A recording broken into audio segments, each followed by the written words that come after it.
All right. Just start this off for the sake of transparency.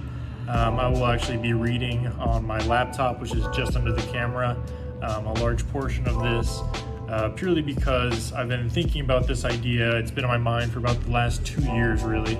And a piece of it's kind of always been in the back of my mind, but trying to figure out what it could be hasn't really formulated until recently. And I thought, you know what, let's pull the trigger. There will never be a better time to do it than now. There's no better time like the present. So I'll be reading off this because I really wanted to get all the ideas that were in my head, my thought process behind this, and what I want this YouTube channel to become. So let's get started. So, Vagabond. I think this word fits so perfectly when talking about entrepreneurs. Growing up, I was always in love with the idea of living the Anthony Bourdain lifestyle. Travel the world, eat delicious food, make interesting friends, learn about other cultures, and maybe pick up a few languages along the way. Unfortunately, I don't love food as much as Tony did. Eating it, yes, but you don't want me behind the grill. It's not my greatest strength. However, there is one subject I'm just as passionate about, and that's entrepreneurship. As a current entrepreneur, I consume a lot of content, but haven't been able to find anything that really focuses on startups or entrepreneurship outside of the US borders, or anyone that's really doing it the right way, in my opinion. Entrepreneurship, it's an art. Originally, it's a French word that roughly translates to undertake, and I think that's perfect. Think of some of the most famous entrepreneurs like Jobs, Musk, Graham, Bezos, Branson, and more. They all started with just an idea and turned it into reality. The absolute audacity you need to have as a person to build a company with the mission of putting people on Mars. Or, like Branson, negotiating with Boeing to buy your first planes, but just in case you failed, be able to give them back at no cost. What kind of lunatic thinks this way? It's the same kind of lunatic that invents the telephone, the airplane, the automobile, bioengineered crops, and everything else that makes our modern life easy when compared to 200 years ago. It takes a very special kind of person to take an idea, pull it out of the ether, and turn it into reality. Not only is this an act of alchemy in itself, but the end result is usually jobs for people, which puts food on tables and roofs over heads. I believe it was Arnold Schwarzenegger who once said, "There's no such thing as a self-made man," and that goes for twice as much for entrepreneurs. There's no way you build a great startup or business on your own. Not only do you need a great team, but a community around you as well to help support you on your journey. We can read early stories from 1939 like Bill Hewlett and David Packard, who started HP. Apple Computers started in 1976 by Steve Jobs and Steve Wozniak, or even more recently, Paul Graham from Combinator.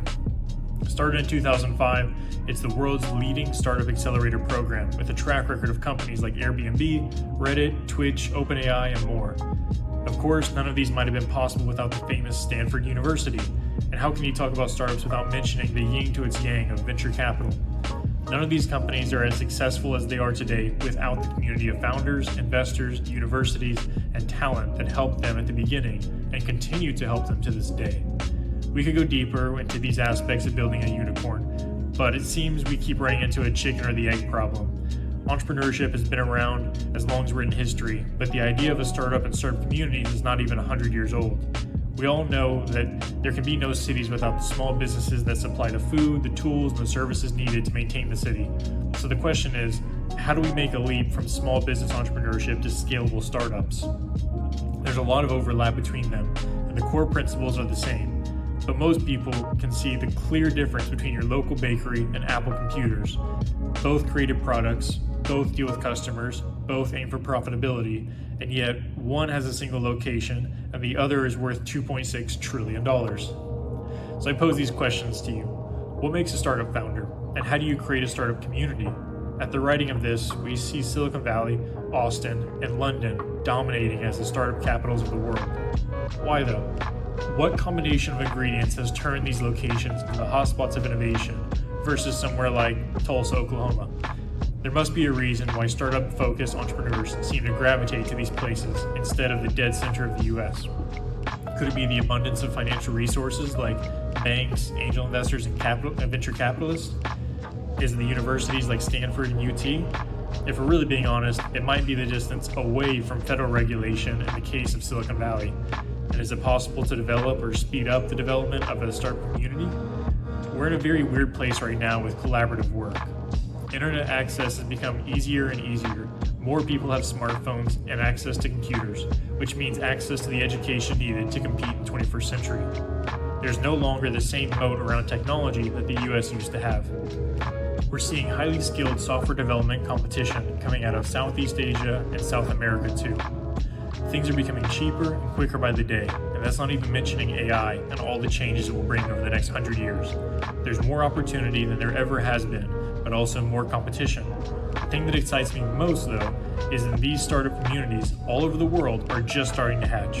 Rio, Mexico City, Tokyo, Seoul, Paris, London, Hong Kong, and Shanghai, to name a few. And yet, we don't hear much about them in the US, but I intend to change that. So come with me on this journey to explore cities like these. We'll explore the startup communities, learn about the history of the area, meet some interesting founders, angels, and VCs too. Of course, we'll also have to eat some delicious food along the way. We'll find out what makes a founder, what you need to start a startup and build a community, and what these types of people are looking for all over the world. We'll find out what makes a founder, what you need to start and build a community, and what these types of people are working on all over the world. Sometimes it'll be virtually, sometimes we'll travel to meet them in person. This is what Startup Vagabond is all about. Subscribe to the channel, follow us on Instagram at the Startup Vagabond, and share it with any other fellow entrepreneurs you think would be interested. So, until we meet again.